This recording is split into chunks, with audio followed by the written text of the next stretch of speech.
Vous êtes évalué entre 75 et 95 sièges de députés. Marine Le Pen affirme qu'elle va construire une opposition respectueuse des institutions du pays, c'est-à-dire qu'elle pourra voter certains textes proposés par Emmanuel Macron. C'est-à-dire qu'on n'est pas l'extrême gauche et qu'on ne veut pas transformer l'Assemblée nationale en un squat ou en faire une ZAD, et qu'on sera évidemment respectueux du fonctionnement des institutions. Le RN va être d'ailleurs la seule force d'opposition sérieuse, républicaine, crédible, qui va travailler pour porter, et c'est ce que nous ont demandé d'ailleurs les Français au travers de cette élection, de porter l'inquiétude des fins de mois difficiles, la question de l'immigration, la question des violences qui se multiplient dans tout notre pays. Vous le soulignez, on a 3 fois plus on attend les certitudes, mais probablement 3 fois plus de députés que ce qui était prévu par les sondages. Donc ce soir, c'est le peuple français qui rentre à l'Assemblée nationale. Et ce soir, je veux remercier tous les Français qui se sont mobilisés en leur rappelant à tous que quand le peuple vote, eh bien le peuple gagne. Et on va faire émerger aussi une nouvelle élite et des gens qui auront vocation, qui aiment la France, qui aiment les Français, qui connaissent leur quotidien et qui vont peut-être demain être en capacité de régler leurs problèmes. En tout cas, c'est ce qu'on souhaite et c'est notre ambition. Là, je sors de plateau, donc on enchaîne évidemment les réactions, mais on sait que ce score, il est important. Je crois que surtout Emmanuel Macron est mis en minorité ce soir. Jupiter a été mis en minorité. C'est ça le véritable enseignement. Il a méprisé les Français, il a méprisé la démocratie, il n'a pas fait campagne lors de la présidentielle, il n'a pas fait campagne aux législatives.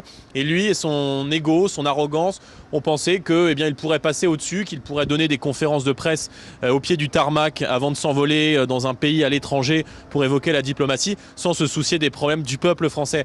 Le peuple français, depuis maintenant plusieurs semaines, exige de ses gouvernants des mesures concrètes pour leur rendre du pouvoir d'achat. Et c'est la première mesure que nous allons proposer à l'Assemblée nationale, porter à l'Assemblée nationale, c'est la baisse de la TVA de 20% à 5,5% sur le carburant et sur toutes les énergies. Puis c'est aussi une leçon d'humilité pour toute la classe médiatique qui nous a expliqué qu'on ne faisait pas campagne, que Jean-Luc Mélenchon était formidable, qu'il serait peut-être le Premier ministre de la France et qu'on était finalement sous le tapis. Donc c'est une leçon d'humilité pour tous les observateurs et pour toute la classe médiatique. Et ça, je peux vous dire que ça me fait bien plaisir.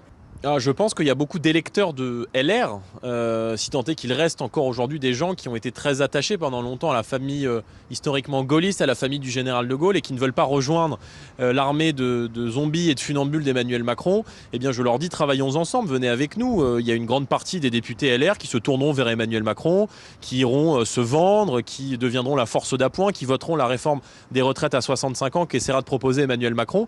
Et puis, il y a nous qui allons défendre la justice sociale, l'autorité, la sécurité, la défense de la nation, de nos modes de vie face à une immigration et une insécurité qui est devenue hors de contrôle. Et je pense qu'il y a des patriotes sincères chez LR. Donc le groupe RN ne sera pas un groupe Rassemblement National, ça sera un groupe ouvert à l'ensemble de ceux qui aiment la France et qui veulent la défendre à l'Assemblée nationale. Je pense que nos idées sont majoritaires dans le pays. Et c'est vrai que pendant très longtemps, ce scrutin majoritaire à 2 tours aux législatives est un scrutin qui a été mis en place justement pour nous empêcher d'avoir des élus.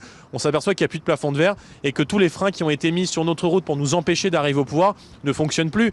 Donc je pense que c'est aussi le début d'une ère nouvelle et c'est aussi un hommage qui est rendu à la campagne de Marine Le Pen, à la ligne politique de Marine Le Pen, à l'amour qu'elle éprouve pour les Français, et elle va évidemment, et c'est bien naturel, prendre la tête de cette opposition au travers de ce groupe à l'Assemblée nationale.